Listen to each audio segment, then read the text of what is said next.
Hello, Carrie Rhoades here. Welcome to my craft studio here in Eagle, Idaho. In today's video, I'm going to be showing you how to make some gel press prints. They are going to be so much fun. One looks like a sky background, the other's like faux wood. So if you have never used the gel press in your card making before, you're going to want to stay tuned and check this out. We're going to be playing with a gel press that's 8.5 by 11, cardstock, acrylic paint, and a brayer, and maybe some few other little elements to create a sky and some faux wood grain. All of this is going in today's card that is episode 5 of my January stamp set of the month series featuring the Peekaboo Balloon stamp set from Avery Elle. I will be throwing in some of the other Peekaboo lined products as we go along to make today's card, which also happens to be a slimline card because the last 3 were slimline. I might as well just make like a collection of slimline cards, right? Okay, so let's get started playing with the gel press. All right, this is the Journey Gel Press sold at the Spellbinder shop. When you first open it, you will notice that it is covered on the top and the bottom with a window sheet. You want to remove the one on the top and keep the one on the bottom so that the gel press holds its shape. You can store it in this clamshell when you're done. And then we're going to cover this with acrylic paint to make our background. I'm using some paint sold at the Spellbinder shop. That's a heavy body paint. It really holds its shape like pudding. I have some Blue Lagoon, Cool Pool, and whipped cream. And then I'm going to brayer this on. You'll notice that this firm foam brayer is sticking to my gel press. That's because it's brand new, and a brand new gel press is very sticky. So I'm just moving from the left to the right, brayering that out to create kind of an ombre effect. I'm going to bring in a piece of cheap cardstock and clean my brayer off on that, and I have another background I can use from that. All right, I'm using some clouds die cut with this cloud matte die from Avery Elle, and I'm using those as masks. So when I pick up this paint off of the gel press with a piece of cardstock, those cloud areas will remain white. So I'm going to randomly place those. Then I'll take a piece of that same lightweight cardstock, press that down with a scrap piece of paper to protect my hands. And then when I peel this off, you'll see that I have an ombre cloud background.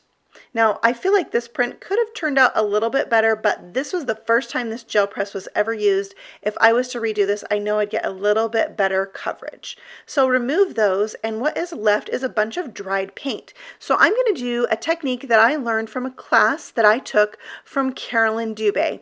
This technique is called Let It Ride. You put white paint on your gel press in a thin layer, and then you pick up that print with a piece of cardstock, and that light layer of paint is re-moistening the dry paint that is left behind. So you want to let that set for about 5 minutes before you peel it off, so we'll bring that back in just a few. Now take a look at this gel press that I've been using for years. It's very well seasoned.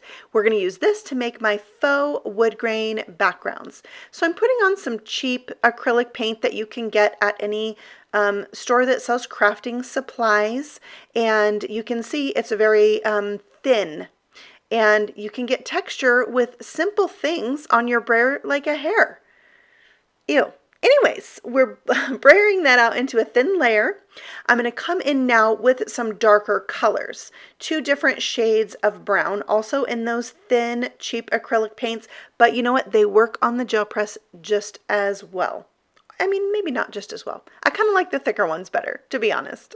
All right, so let's brayer that out, and I have a ton of paint here. So I'm going to clean this off onto that brayer clean-up paper, and now I have something that I love and I know I'll use, so I'm going to save that one, but I still have a lot of paint. So you can use your brayer to remove excess paint from your gel press and might make a print that you love. So now I am ready to bring in my cardstock and pick up that print.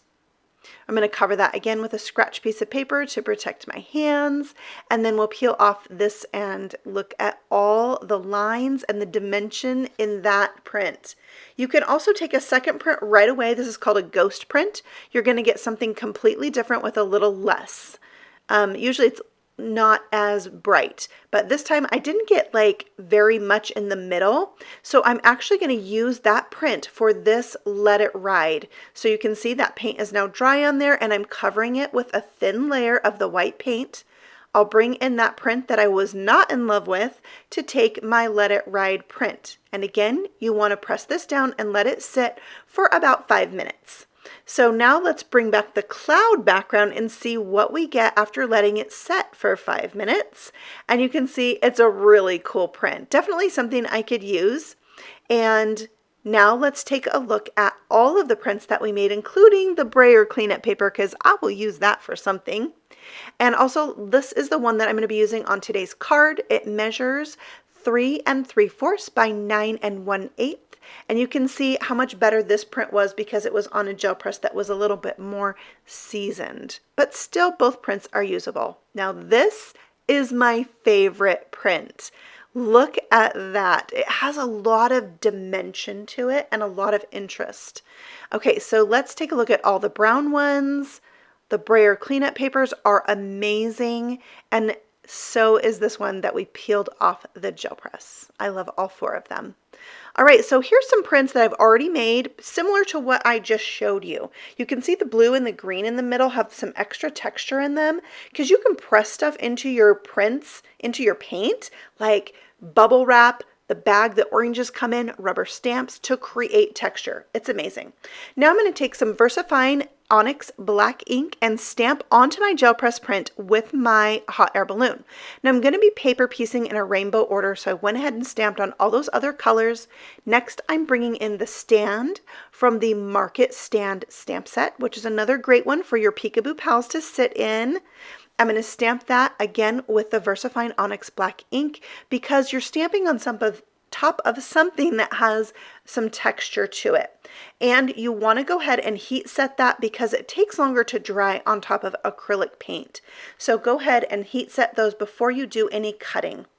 Now I'm going to cut all of these out, and you can see I have stamped a balloon and a stand here that I can paper piece my elements onto.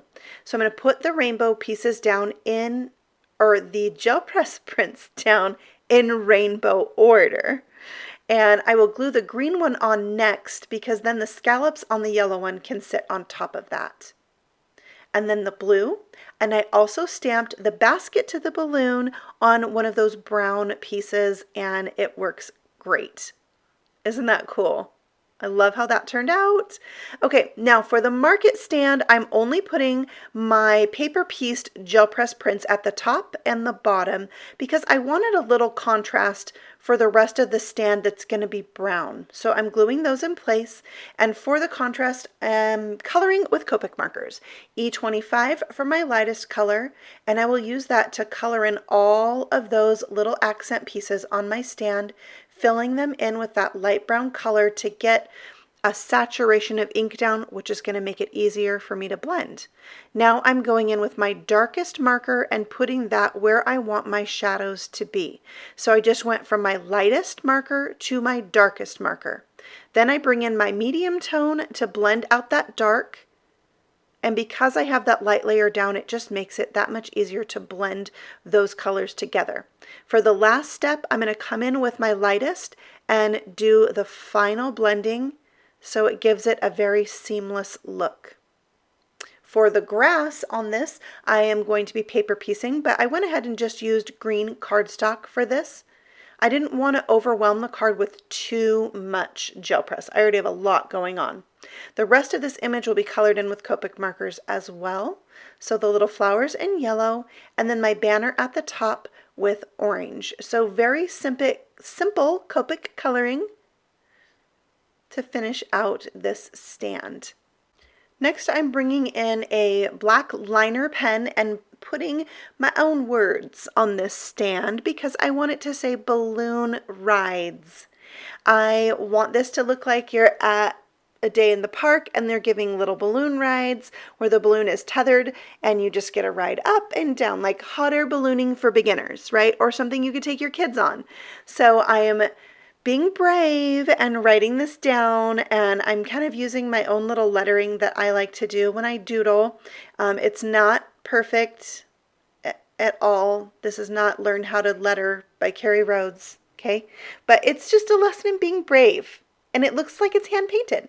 So let's bring in some Peekaboo Pals. I stamped out the hippopotamus and the monkey for this card, and here are the Copic markers I'm using for this entire card.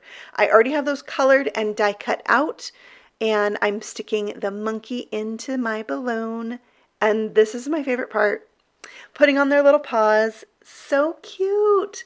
Really, the paws and the feet on these Peekaboo Pals stamp set is what made me fall in love with it. All right, when I put the hippo in here, I realized I'm gonna have to stick him like really far down in order for the word Rhoades to show. And so I decided I would remove the banner and reattach it so that it's up on the upper part of the sign, giving me just a hair more space for my rhino. So I will come back and add that banner in just a minute, but first in goes my hippo. I just said rhino, but I mean hippo. I do. I know my animals, mostly, some days. Okay, then I have a little open sign that I'm going to attach to my stand, also from the Market Stand stamp set. It just really is one of those details that makes this card. All right, the grass at the bottom here is die cut from the same green cardstock as the grass on my stand with the mushroom border die set from Fawn. So I'll trim off those edges, and then I have a nice place to stick my stand at the bottom of my background. All right, now I'm reattaching that banner, and I did manage to get a little bit more room for my hippo, and I think it looks so much better. And we'll attach that with some foam so it pops up off the card. And I'm going to bring in some twine and tie a couple bows. One will go right to my stand with a glue dot. When I have a bow like this, I like to take my glue dot and roll it up. And that gets stuck down where I want my bow to go.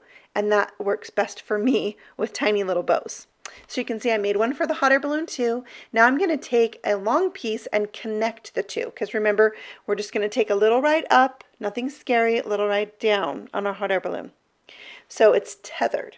So I'm going to do a little card surgery here with my paper piercer.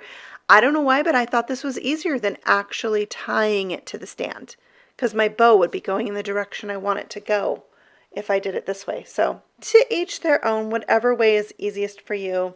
I am going to attach a die cut balloon that I did not stamp to the back of this one. I wanted it to be a little bit more sturdy because I'm going to pop it up, and then I'm also going to be adding glaze to this, and having a sturdier base to support that glaze is going to be the best thing for it so it doesn't get oversaturated with liquid.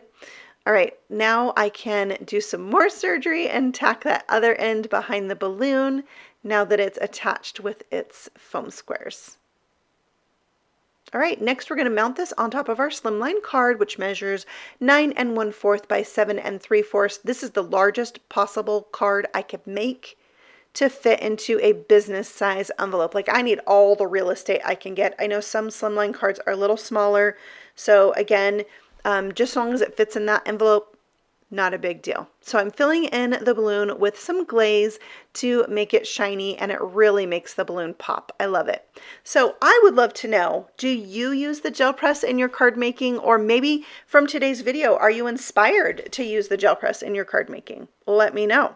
Also, I will link in the comments below for you all 4 of the other videos from this month's series. Be sure to check those out. And if you're new, go ahead and subscribe, because I have new videos every week.